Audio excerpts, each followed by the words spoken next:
Tuhan adalah gembalaku, takkan kekurangan aku. Saudara-saudari yang terkasih di dalam Kristus, selamat pagi. Salam jumpa lagi dalam Sabda Siap Saji, Selasa 8 Agustus 2023, peringatan Santo Dominikus, Imam dan Pendiri Ordo. Marilah kita berdoa dalam nama Bapa dan Putra dan Roh Kudus. Amin. Allah Bapa yang arif bijaksana, Santo Dominikus dengan warta kebenarannya telah menyelamatkan umat-Mu pada masa yang lalu. Semoga kini Ia tetap menolong gereja dengan jasa dan doanya, serta menjadi pelindung kami yang setia. Demi Yesus Kristus Tuhan kami. Amin. Tuhan bersamamu Dan bersama rohmu. Inilah Injil Yesus Kristus menurut Matius. Dimuliakanlah Tuhan.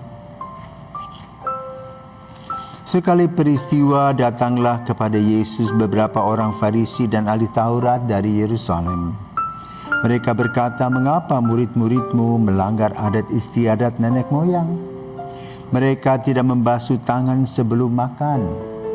Yesus lalu memanggil orang banyak dan berkata kepada mereka, "Dengarkanlah dan camkanlah. Bukan yang masuk ke dalam mulut yang menajiskan orang, melainkan yang keluar dari mulut itulah yang menajiskan orang." Maka datanglah para murid dan bertanya kepada Yesus, "Tahukah engkau bahwa perkataanmu itu telah menjadi batu sandungan bagi orang Farisi?" Tetapi Yesus menjawab, "Setiap tanaman yang tidak ditanam oleh Bapa-Ku yang di surga akan dicabut sampai ke akar-akarnya. Biarkanlah mereka itu orang buta yang menuntun orang buta. Jika orang buta menuntun orang buta, pasti keduanya jatuh ke dalam lubang." Demikianlah sabda Tuhan. Terpujilah Kristus. Romo, karena hari ini diperingati Santo Dominikus, coba Romo cerita siapa sih Santo Dominikus itu sebenarnya? Santo Dominikus. Selamat pagi, Bapak Ibu terkasih. Dia adalah orang Spanyol, seangkatan Santo Fransiskus Assisi dari Assisi, Italia. Orang yang pandai. Dan waktu dia hidup, kan dia hidup pada abad ke-12, lahir 1170, dan dari keluarga yang berkecukupan, biasanya kelompok bangsawan. Tentu banyak fasilitas yang dimiliki. Tetapi pendidikan di rumah itu menjadi lack of education, dasar dari pendidikan, yaitu cinta kasih melalui caritas et veritas. Cinta kasih dan kebenaran. Pada saat Dominikus hidup, ada yang disebut dengan pengajaran Albigenses. Mereka ini memporak-porandakan pandangan gereja tentang Allah. Melihat dengan satu sisi. Padahal kita harus melihat Allah itu dari dua sisi. Baik secara jasmani maupun secara rohani. Secara jasmani kita tahu bahwa Kristus adalah Allah yang menjadi manusia dan prosesnya sama seperti kita. Dikandung dari seorang wanita, dilahirkan, minum ASI, belajar berjalan, makan bubur, dan seterusnya dan seterusnya. Juga mengalami penderitaan-penderitaan seperti kita. Tetapi secara rohani, Yesus itu adalah Allah yang berbeda dengan kita. Kadang-kadang kita ini sok tahu melihat Allah itu dengan satu sisi saja. Ada orang yang melihat kealahan Yesus dengan kacamata manusia saja. Oh, dia manusia super. Nah, seperti yang ini lain lagi, ya. Maka dalam khotbah-khotbah Dominikus ketika dia sudah membuat ordo, dia membuatkan keseimbangan. Karena itu namanya ordonya adalah ordo predicatorum. Predikari itu berkhotbah, ya, membuat implikasi dalam kehidupan kita dengan dasar dari kitab suci. Dominikus juga dikenal sebagai orang yang mempopulerkan rosario. Ya. Dominikus de Guzman ini pada suatu hari dia berjumpa dengan Maria, ngobrol-ngobrol dalam doanya, maka lahirlah rosario yang kita miliki sekarang. Dulu rosario itu ada yang 120, ada yang 70, sekarang kita 50. Itu karena Santo Dominikus, ya, banyak pengikutnya, baik putra maupun putri. Yang unik dari OP ini adalah dia tidak terpecah-pecah, tetap satu, sebagai satu ordo.